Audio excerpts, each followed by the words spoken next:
After exploring the history of the Israel-Palestine conflict, what are the potential solutions to finally ending the occupation? So, what is the two-state solution?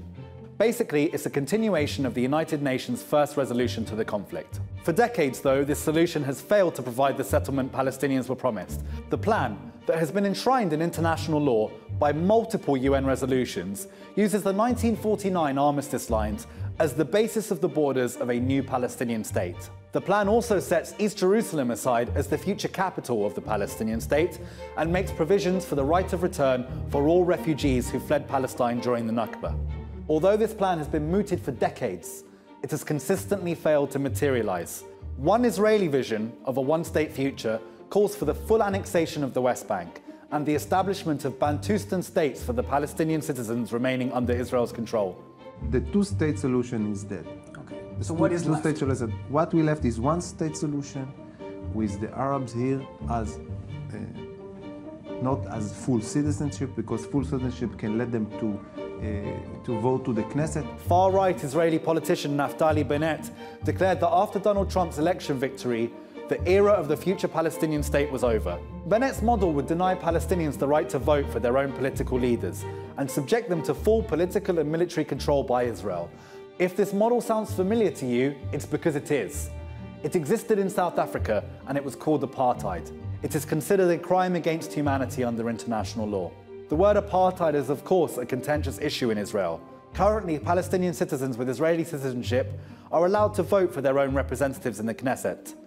African citizens living under South African apartheid were not afforded this right.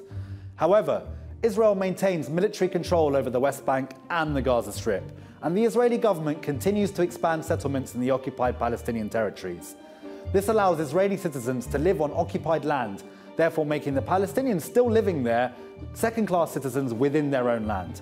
A recent UNESCO report, which caused some controversy, accused Israel of already being an apartheid and racial state because of this system of governance. Multiple Israeli prime ministers, such as Ehud Barak and Ehud Olmert, have warned explicitly that an apartheid-like state would be unsustainable and would lead to a binational state. So, what is a binational state, and why do many Israeli politicians object to it? This solution is favored by many Palestinian civil rights activists.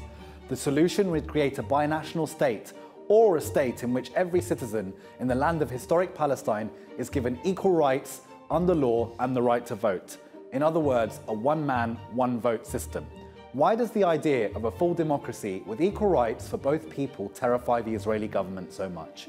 It comes down to a question of demographics and nationalism. Israel's total Jewish population is roughly 6.3 million. The combined Palestinian population living within Israel and the occupied Palestinian territories is 6.2 million.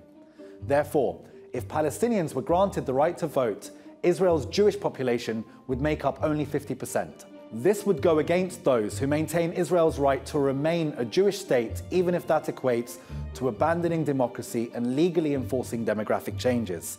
An example of this can be seen in Israel's return policy, which allows any person with Jewish heritage to permanently emigrate to Israel, but forbids Palestinian refugees from their internationally recognized right to return. So there we have it. There are only really two solutions to this conflict that do not violate international human rights law. There are several reasons the two-state solution has failed to materialize, with illegal settlements being the most pressing issue, but also including the right of return for refugees and the final status of Jerusalem. However, with settlements continuing to expand and time running out on a potential two-state solution, the concept of a binational state is starting to gain more traction. Ultimately, though, as international law is flouted repeatedly in the region, it seems a just settlement for the Israel-Palestine conflict is further away now than it ever has been before.